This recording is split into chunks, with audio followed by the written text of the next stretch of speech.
because if any of them could achieve it, it would ultimately be self-defeating, and they wouldn't have, what would you have to strive for if you could take care of that need on your own? But then they all actually continue to pursue it, and it just those boys, they're just so zany. Those zany boys. Hey there, folks. Those zany boys. I'm Zerfall. I'm the MysteriousJG. This is Nancy, and she had been looking into the Crimson Diamond. However, she's now gone on the train, and you can't see the dialogue box, but the dialogue box said something along the lines of, do you want to know if you missed anything? I want to say yes. And we can see the train is very slowly and evenly bouncing up and down here. I mean, train tracks are pretty smooth in Canada. I don't know about the States. Oh, they're pretty crazy here, I tell you. But I do like that. Roller coasters. Yeah, exactly. We got she's on the largest wooden roller coaster in the tri-state area. But I do just appreciate that little animation, because I feel like most of the old Sierra games would not have given you that. The whole screen moves up and down slightly to simulate motion. No, it'd probably just be like 3 trees go through the windows. Sort of Fred Flintstone styles. You ponder the thoughts you had the previous night before bed. I can't think of anything else. I can't think of much else, actually. Awesome, we did good. You turn your attention towards your impending interview with Ranger Murdoch. Okay, so the reason this is our original load, right? Mm-hmm. And we're just going to skip to here because I need to load the game at Fire Cave. And so we have to stop to cut. The one thing we missed here. So many the paw rates. Go ahead. If you look, Margot's glass. We see we have the fingerprint on it. We did that already, right? Oh. Examine. But in our replay, we didn't. Margot's. Now we may have actually done this, but then lost it in a save where we did when we were catching back up. Yeah, we're redoing stuff. I do appreciate that in Canada you guys don't use apostrophes to mark possession. The last of the water in Margot... I guess she does. They're just not that picky with the text parser. The last of the water in Margot's glass has evaporated, leaving a white powdery residue. Oh my god, she's the rock and roll clown. She does cocaine. Or maybe that's arsenic. Right? Who knows? That could be arsenic. Yeah, I suppose that's more likely. But the thing is that... Well, first off, I thought we examined the glass already, and maybe we saw this. Or maybe when you examined it before, there's like, there's trace amounts of water left, and you have to examine it again later. I don't remember that. I don't remember that message because I think I would have made a stupid joke. If I didn't reference a rock and roll clown, I would have referenced the fact that she's got cocaine in her glass. Yeah. And found white residue. Okay. We found the white residue. So now we can load, and of course we have to train 2, the electric boogaloo. And now we. So it's important because. So it said we didn't miss anything, but apparently that's just lying. The 2 questions. Oh, okay. It was lying. All right. It means that you didn't miss any of your answers. Okay. I think that's what it means. So it wasn't like, you missed out on. So how did you detect that was missing? I played a little off screen. So like at the very, very, very, very, very end, it's not like the very, very, very end, but just like when I was answering questions, just to see how well I could do on my own. Oh. There was an answer I knew, and I was like, there's this thing, and it was like, I guess there is something about that, but I'm not sure what it is. And I'm like, what do you mean you don't know what it is? Supposition. It says, like I watched her try to murder her brother, but I didn't get 8 of 8 clues that she poisoned Margot, so yeah.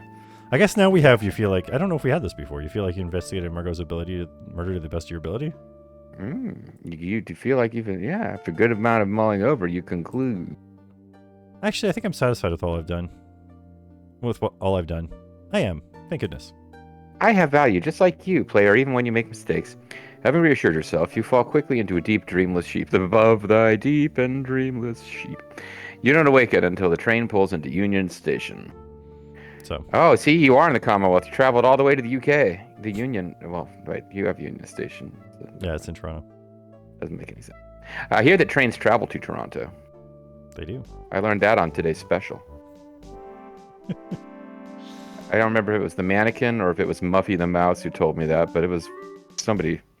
Ranger Murdoch meets you at Union Station as arranged. Ranger Murdoch. Hello, Nancy of the Psychic Companions Network. What are you doing here? Would you like to have me drive you home to rest?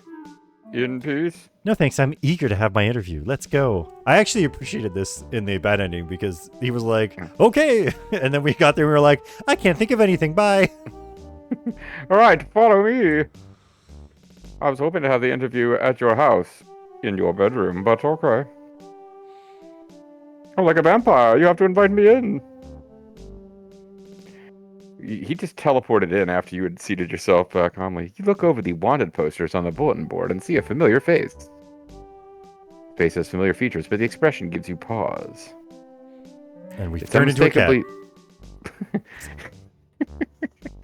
Your Artemis, the smooth DJ-voiced cat. It's unmistakably Margot, but she looks scared and angry, and the name is different too.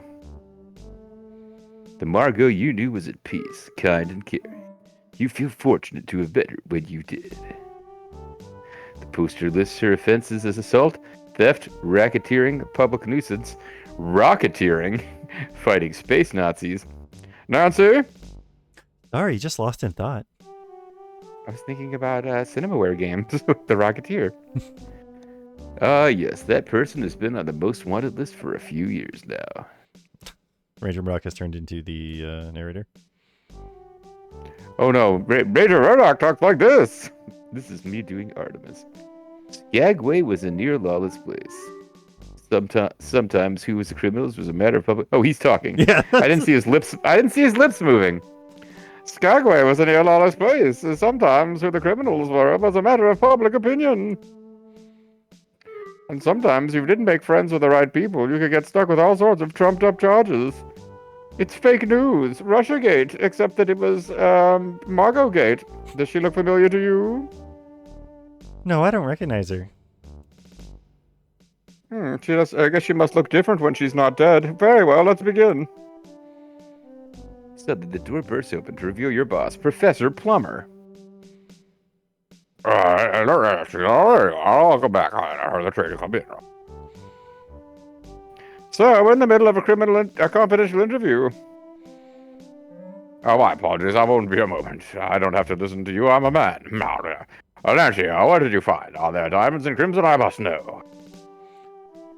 Yes or no? Yes, no, maybe. I don't know. Could you repeat the question? I actually want to try something here. Okay. Listen first. Maybe? It's a yes/no question. I didn't send you up there for maybe. Oh, wait, no. I didn't send you up there for maybe. No. I'm afraid I didn't find anything significant, Professor. I managed to obtain some good samples, though. And I think I'll still be able to produce a good report for my fieldwork. It just won't be very exciting.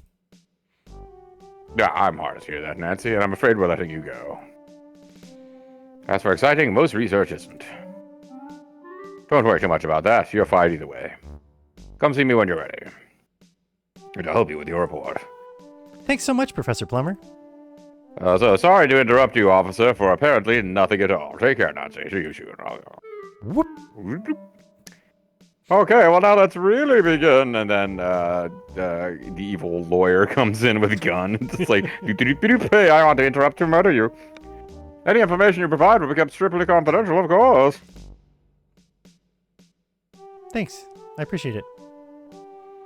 We've detained Nessa Crab in connection with Evan Richards' kidnapping, Margot's murder, and attempted fraud. According to Mr. Richards, he was assaulted at the jetty, but it was dark out and he was rather inebriated. And do you have any evidence connecting Nessa to the scene at the jetty? Yes or no? And don't even bother saying maybe. Yes.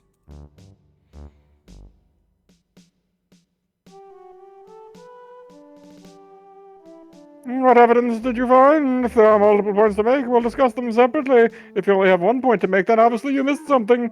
One word answers will suffice. I've got no time now that your boss interrupted. Okay. Did she have shoe prints there? Oh. I'm getting ahead of myself. Jesus. Zerf. Actually, I only found Corvus's size 14 shoe prints on the jetty. Don't say that out loud or anything. Nessa didn't happen to step on the spilled whiskey. Alright. There is something we, obviously, for Nessa. Oh, we could look at her notes. We need to, I guess. Maybe way up here.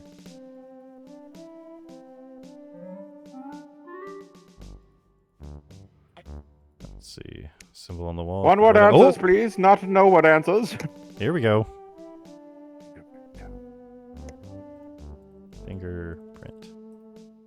This game, I gotta say, I probably annoyed her if she ever hears this with the voice I gave to your friend character there, but this is a really fucking in-depth game. Like, she had a response if you misidentified the fact that you found Nessa's footprints. Yeah, instead of just being like, oh no, that's not right. Or like accidentally triggering, like, we did see a few things where it didn't quite work, and you talked to Jack when you meant to talk to Nathan, but that is like really considering a lot of possibilities. Sorry. I found Nessa's fingerprint on a shattered crystal decanter at the jetty. It was made of thick glass. It wouldn't have broken from just being tipped over or dropped from carrying height. I think Nessa had a confrontation with Evan on the jetty, during which she forcefully threw the decanter down, causing it to break. Well done, Nancy. Our investigations found that broken decanter and came to a similar conclusion. It's nice to know that you, just kind of thought the same thing we did, if neither of us can actually prove it. Except for we have the broken decanter, probably. Yeah. Did you find anything in areas besides the jetty that would connect Nessa or Evan's kidnapping? A yes or no? Yes. You can even type Y or an N. Yes, I do. What evidence did you find? If there are multiple points to make, we'll discuss them separately. One word answers will suffice. All right, so on our way back, this time there is shoe prints. I found Nessa's shoe prints in the wooded area near the jetty.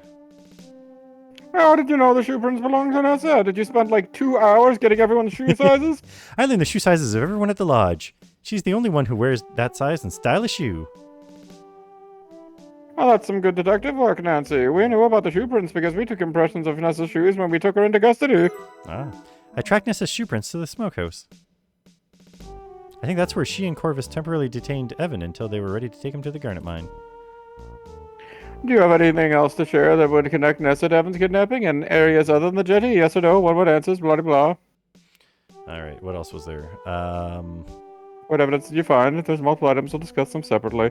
You know the drill by now. So we found the hair on the bush. I recovered these hairs from the woods north of the jetty. I'm pretty confident they belong to Nessa, and there was no other way for me to get them from another time. Wait, did you say that you recovered the hair on the bush? What was that Zerfall said? You hand over the long gray-brown hairs over to Ranger Murdoch. Wow, our investigators didn't find any hairs. You obviously planted these. You're under arrest. I'll send someone over to take another look. This is the first thing you found we didn't already find. You're actually adding something for the first time ever. The bulbs of these hairs are intact. That means they needed to be ripped from the scalp with some force. That definitely implies she was part of a struggle in that area. I'm going to have to keep these hairs and then see. Oh no, I need this back. Do you have anything else to do, blah, blah, blah, etc.? Yes, I do. Okay. One word. I discovered Nessa's fingerprint on a Jordan almond fragment in the smokehouse, right on the candied shell. Oh, that's fantastic, Nancy! Our rangers saw those Jordan almond fragments and noted them down, but they clearly didn't look closely enough to add them. Shoot, we don't have to be a geologist anymore. We can become a ranger. I'll tell them to take a second look. You know, we're always looking for lady rangers. We need somebody to be kidnapped by Snidely Whiplash so we can rescue them. Terrific. I think that's all the information I have about Nessa and the areas around the jetty. Why don't you allow the game player to tell us that? Okay, let's move on. We believe Mr. Richards is being held at the London Smokehouse before being moved to the Garnet Mine. Did you find any evidence to support our theory regarding his unlawful confinement? Yes or no? If you have separate items to discuss, we'll discuss them separately. One word answers, please. You know the drill. Do you remember what we found to let us know that he was tied up in the smokehouse? I was just reading. There was that weird red There's the mark. red thing, but that's about the garnet mine. Something that... Okay, was there like rope fragments? Yes, I found rope fibers on the floor of the smokehouse. You got it right. I believe he was tied up and then taken away later. Yes, Mr. Richards said as much. Actually, he's an eyewitness to what happened, so you finding fragments is not really necessary at all. Well, all the evidence we can gather. It corroborates that we know he wasn't just making it up. Sure. We can gather will help us build a case against Nessa. Did you notice any rope burns when you examined the kidnapped victim? Because we did. Haha. How did you figure out that Mr. Richards was taken to the garnet mine? Did it have something to do with a mysterious red mark? Hmm. If you're not sure, you can just say no or pass, or we can go Oh, we don't straight to the say bonus yes this round. time. Puff, puff, pass. Mr. Richards had used the jam from Jack's thumbprint cookies to draw the hidden symbol. The symbol was a red circle surrounded by a round red border. Red. It was raspberry jam. I tasted it. Tasted it? I'd imagine if you just touch it and don't taste it, you don't this whole thing. Yes, it was delicious. The symbol even resembled the thumbprint cookies, which I learned are called hallangrotta in Swedish. Well, that's the most important evidence of all. Now that we know what. Oh wait, never mind. It is a clue. Hallangrotta means a raspberry cave in English, and a raspberry cane could be a garnet mine. Nope, that was him. Okay. I keep thinking it's my turn to talk. It's not. Exactly. Mr. Richards was talking about the garnet mines at dinner on the night I arrived at Crimson. He said they'd been deserted for years. It was the perfect place for them to hide him.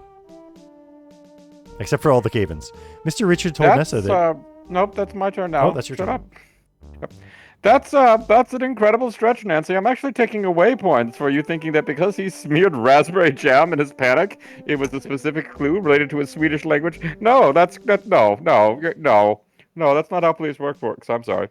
But he did tell us that Nessa was attempting to intimidate him into signing a forged copy of his own will. She was forcing him to sign it in raspberry jam. Oh, you have any knowledge you might back that claim up? Yes. Oh, interesting. What did you learn? One word answers will suffice, and please don't make them some reference to the Swedish names for baked goods. Mr. Richards is allergic to almonds, and has been since childhood. Shit, we just fed him a bunch of almonds! Oh, no. We're trying to get him back to fighting shape. Yeah. It was common knowledge. Janessa brought Jordan almonds with her when she returned to the lodge. I found shattered pieces of Jordan almonds in the smokehouse where I believe Mr. Richard was held briefly. I managed to recover one of Nessa's fingerprints from the remnants of one of the shiny candy shells. Now I feel like it's like when we start mentioning the lodge, I feel like it's going to turn into Twin Peaks, and there's going to be like, we're going to film a little person dancing and play it backwards, and like the red, if you either saw those Twin Peaks Jordan almonds you like are coming back into style. Stellar work, Nancy. Our investigative team didn't find that. Yeah, you got my Conan reference and Twin Peaks. You're doing great tonight. And what's more, there was more Jordan almonds. Never mind, this is you. I'm sorry. What's more, there were more Jordan almond pieces in the cave where Nessa brought them. No doubt in my mind that Nessa brought the Jordan almonds to the lodge, knowing full well how dangerous they were to Mr. Richards. Maybe at first she only planned to intimidate him with them, but in the end, she was prevented from doing anything worse. She sounds like a real bitch, I gotta say. Anyway, let's move on to Corvus Shaw's role in Mr. Richards' kidnapping, and now you can mention those footprints. I know you were thinking about them before, but it was too soon. Do you have any evidence? Single word answers? We'll go through them one at a time. Oh, what evidence do you find? Please keep it short. I found Corvus' shoe prints on the jetty, in the woods leading from the jetty and leading to the smokehouse. The shoe prints on the jetty must have been formed when he stepped into spilt whiskey, as they were still wet. That suggests to me that he was either present during the abduction of Mr. Richards or soon after. Considering the scuff marks I saw on the jetty, Mr. Richards was dragged away with some force. I doubt Nessa, an elderly lady, could have dragged her brother away with that amount of force. Well, adrenaline does funny things. That's terrific work, Nancy. Our investigators didn't see any shoe prints on the jetty. They must have dried up before we got there. Either that or you're lying because you murdered Mr. Richards, who is not actually dead. But now that we know they're there, perhaps some forensic processes will help reveal them. Is there anything you can do involving, like, rubbing salt on them or some other magic tricks you've learned? I think Corvus's movements during that time are pretty clear. Very thorough of you. Every bit helps. Do you have anything else to share that could help connect Corvus to the crimes perpetrated on Mr. Richards? Please continue. Say no or yes. Yay boo, yay boo. What? Oh, fake will. Oh, that's not right. Oh, wait. I found this metal button, which I recovered from outside the smokehouse. I observed Corvus wearing a striped vest with this exact type of button at the very same night. If you examine Corvus's clothing, I'm sure you'll find one of the buttons is missing on one of his vests. We did indeed make a note of a missing button, and now we know what happened to it. Nancy stole it. That's a very good piece of evidence, Nancy. Evidence of your proclivity for theft. May I have it? Of course, let me just get my fingerprints over it somewhere. I think that's all. Oh. I think that's all the information I have about have. connecting Corvus to the crimes against Mr. Richards. Okay, let's move on. What about any lesser crimes? We suspect Corvus was brought to the lodge by Nessa to commit fraud. Do you know anything that would help us build that case? Yes or no? What answers? I found Mr. Richards' last will and testament in Corvus's satchel. It stated that Nessa was to get everything after his death, although it hadn't been signed by Mr. Richards and the writing was in Corvus's hand. Seemed pretty fishy to me. They didn't even write it in traditional red jam. Very interesting. Do you happen to have that document? Oh yeah, it's right here. Yeah, the questionable document over to the breach. Thanks, Nancy. You're welcome. What about Carl Leffler, aka Albert Resper? What could you tell me about him? Rangers apprehended him in the middle of a sabotage attempt at the Sulaks. So that's an open and shut case, but still, you can earn points if you tell us things we already knew. Or don't know but don't need to convict him. We suspect this man is involved in other illegal acts. Do you think he contributed other criminal activities to him? Yes or no? Do you remember what other crimes he might have been up to? Well, he was gonna write a, fraudulent report, depending on who paid him the most money. I revealed indentations of what was written on these the papers that were on top of these ones. Both were mineralogical reports by Albert. Only one said there were diamonds in crimson, and the other one said there were none. Also, I suspect that he was drawing a penis on a stack of Post-it notes because when I went behind them and scrambled on them... Sorry, film reference. Why would that be? I suspect Albert wasn't actually a mineralogist after all, or at all, and that neither report is valid. That he was scamming Nathan and Nessa. Carl, I mean. I'm sorry, it's hard to keep everything straight. That's okay, Nancy. You're doing great. You've only missed 1 point so far. Haha, I'll never tell you which one it was. I found a field report in Corvus's satchel that was identical to the indentations on the paper in the waste paper basket. I was able to read the full report, and it's clear to me that Albert was stringing terms together without knowing what they actually meant. Wow, just like some kind of AI chatbot. Fascinating. You wouldn't happen to have that field report, would you? As a matter of fact, I do. Here you go, fellow human. I've actually got several fictional mineralogical reports that I've just generated in my own mind. You hand the field report over to Ranger Murdoch. Great work, Nancy! It's not worth the paper it's written on. Any mineralogist will tell you that. The Geological Survey of Canada would never endorse it.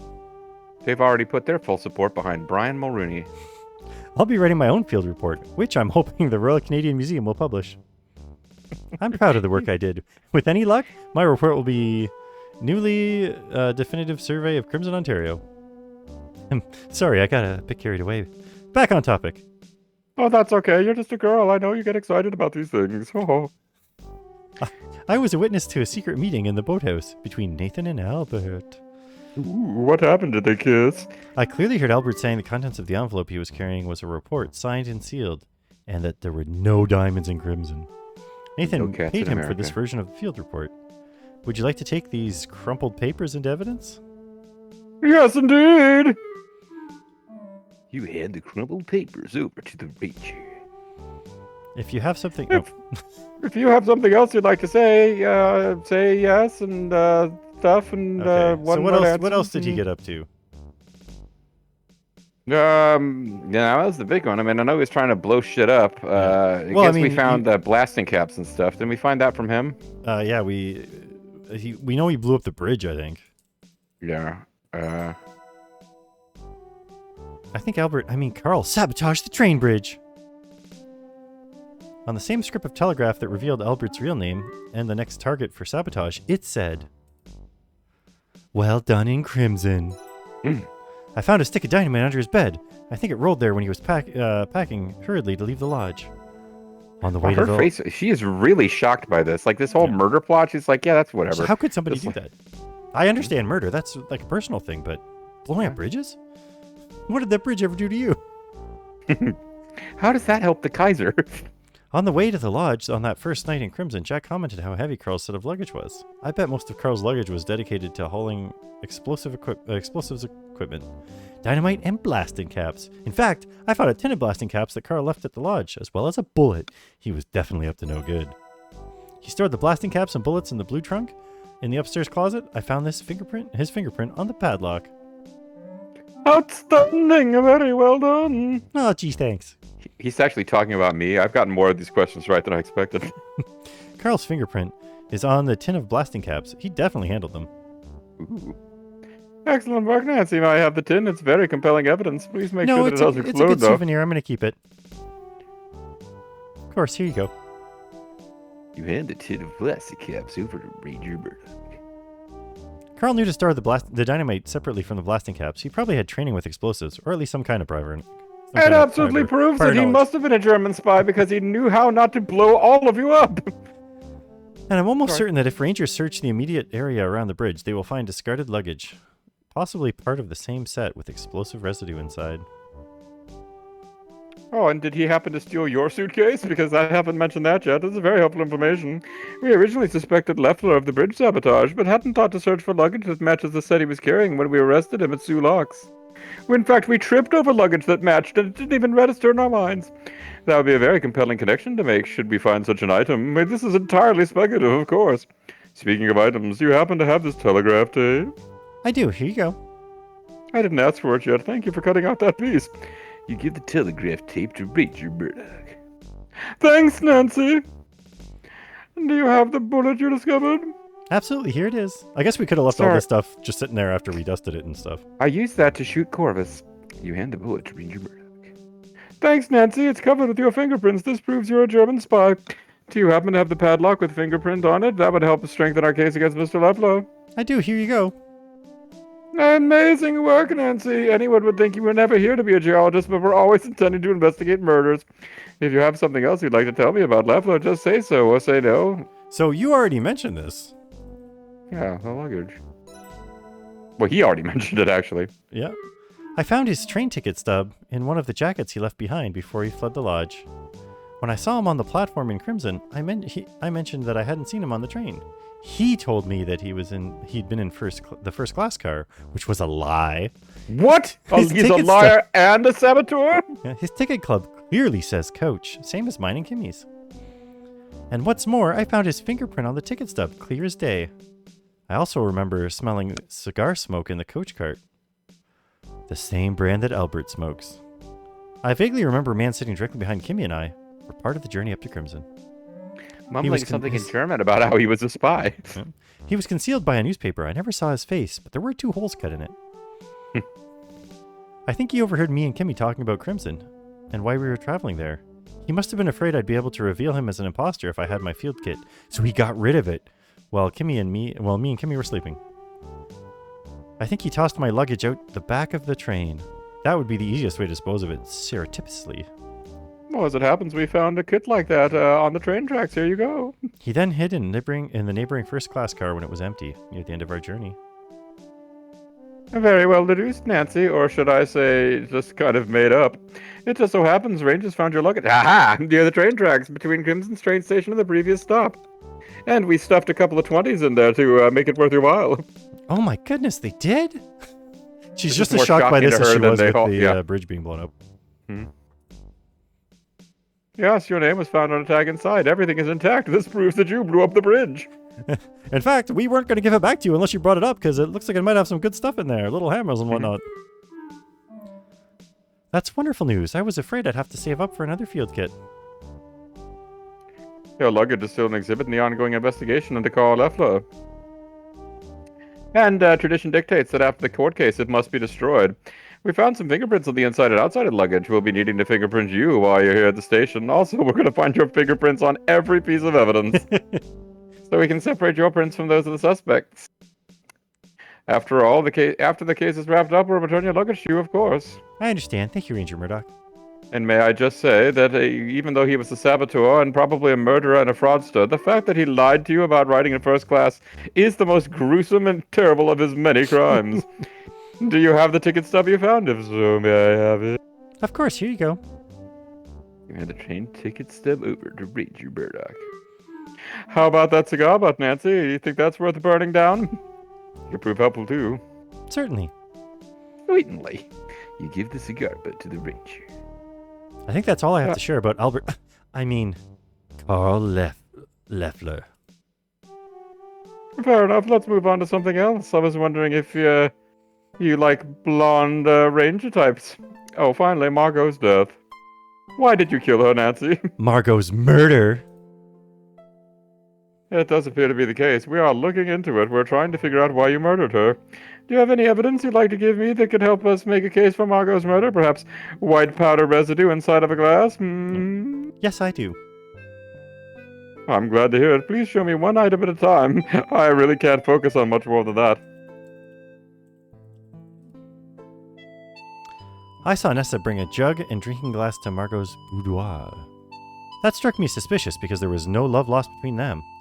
Later, after some water evaporated, a white residue was left behind. Yes, that is very suspicious. Do you think she was some kind of rock and roll clown? May I have this, Nancy? Our lab will want to analyze it. Here you go. You hand Margot's drinking glass over to Ranger Murdoch. Thanks. Do you have anything else to show me? Okay, so we also have I'll show you mine if you show me yours. Margot's hair that we thought was something we could use to tie up.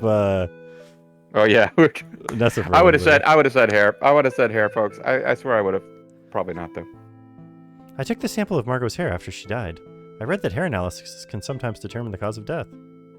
Oh, you mean you didn't think to use it to tie the evil woman to the rock? I mean, yes, indeed. I can't make any promises, but this could help us with our investigation. You hand the lock of hair over to Ranger Murdoch. That's what the narrator would have said if he'd been given a chance. Thanks. Do you have anything else to show me? All right, there's two more things we got to talk to him about. They both have to do with arsenic. Yeah, I mean, I know she has her own arsenic kit and the injection stuff, but I don't know how that proves anything. I forget. Because Jack helped her do her injections. Yep. Do you remember where Nessa got the arsenic from? That's the flypaper, yeah. I found this empty box of flypaper in the garden shed. After reading its tiny warning label, I discovered that flypaper contains arsenic. Well, you know, the lettering has to be tiny so the flies can read it. They're compound eyes. Anyway, sorry. Jack maintains a supply of flypaper at the lodge, but this is the only box that was in the shed. And this box looks crisp and new, but empty. I suspect Nessa was stealing flypaper and extracting arsenic from it. An interesting theory, Nancy. Try and prove it. I mean, may I take this box into evidence? Of course. You give the empty box of flypaper to the Ranger. Thanks. Do you have anything else to show me? This is all along the same lines, I suppose. It's the middle step between the flypaper and the glass. Oh, how she got the arsenic out of the flypaper? Yeah. I mean, it had something to do with extracting it via water, and I remember poking around with that stuff, but yeah, the jar, yeah, that's what it was. I recovered this jam jar from the river by Crimson Lodge. I think it's a key piece of evidence against Nessa. Oh yeah, that because we died like 4 times trying to like extract it before the game wanted us to. Regarding Margot's poisoning. You hand the jam jar over to Ranger. Thanks, Nancy. What can you tell me about it? How many times did you die trying to get this? There's a powdery white residue inside, along with a bit of flypaper. I'd be very interested to learn what the residue is. Although I wouldn't be surprised if Yeah. Why don't you try eating it or breathing it or however you take arsenic? I'm sorry. Wait, we never tried tasting powder. Really? We probably should have. Yeah, we probably should have. I guess we could. I don't know. Is it too late to go back and like taste the residue and? No, we probably have. Because that's got to be a death, right? Really? Yes, the box for the flypaper strips warns that they contain arsenic. Pretty dangerous stuff. We'll find out one way or another. Thanks, Nancy. And then, like, two cops He grab her cracks his arms and they knuckles and he shove goes it in her off to talk face. to Nessa about it. No, I'm thinking, like, okay, we'll find out one way or another. And then, like, they hold her down and start shoving it in her face. She dies. I'm like, I guess there was an alternate. I found a fingerprint on the outside of the jam jar. It's Nessa's fingerprint. This could go a How long did you get everyone's fingerprints? I mean, I understand the shoe size thing, whatever. This could go a long way towards connecting Nessa to Margot's death. And very possibly to ruling the death of poisoning. Excellent work. What's more, I overheard Nessa having a conversation with Corvus in the apple orchard. She admitted soaking the flypaper in glass jars to obtain poison, storing it in her flask, and tossing the jars over the waterfall. Probably should have led with that. Yeah, I think so. That's pretty incriminating. Oh, no. It's pretty incriminating, especially if the evidence can back up your story. Did you happen to take a tape recording of them having this conversation here in, like, the 1910s? In fact, we confiscated a silver flask from... Actually, you know, if you did a tape recording now, people would say it was an AI deepfake. So we've actually gone full circle as far as being able to prove that anyone said anything. In fact, we confiscated a silver flask from Miss Crab when we took her into custody. We'll be sure to test it for poisonous substances after we're done drinking our water out of it. That's all the evidence I have to show you. I firmly believe Nessa murdered Margot with poison, and I firmly believe that Nessa should stand trial for her crimes. I agree with you in the first, but not the second. Margot deserves justice. You clearly feel very strongly about this. Were you a close friend of hers? And if so, can I ask you about the various crimes she committed while in that other place? How I felt about her doesn't matter. What happened was wrong. I agree on the first count. Anyway, I agree. We'll get to the bottom of this, Nancy. I promise. In the sequel to this, which stars me. Let me dither my way out of here. You head home after completing your interview with Ranger Murdoch and immediately set to work on your field report of Crimson. You write at length about the samples you've obtained and the observations you've made, though you do leave out a few details. Like about your steamy love affair with Jack. And also that there are diamonds in Crimson. And Crimson diamonds at that. You're really tempted to call them the Crimson Diamonds, but of course you can't. Professor Plummer proves to be an enthusiastic and patient mentor, despite his mild disappointment at the unremarkable findings. You impressed him with your attention to detail and hard work. Together, you produce an impeccable field report that is published by the Royal Canadian Museum and eventually endorsed by the Geological Survey of Canada, causing them for the first time in generations to not endorse Brian Mulrooney. Your first publication, Nancy, a real feather in your cap.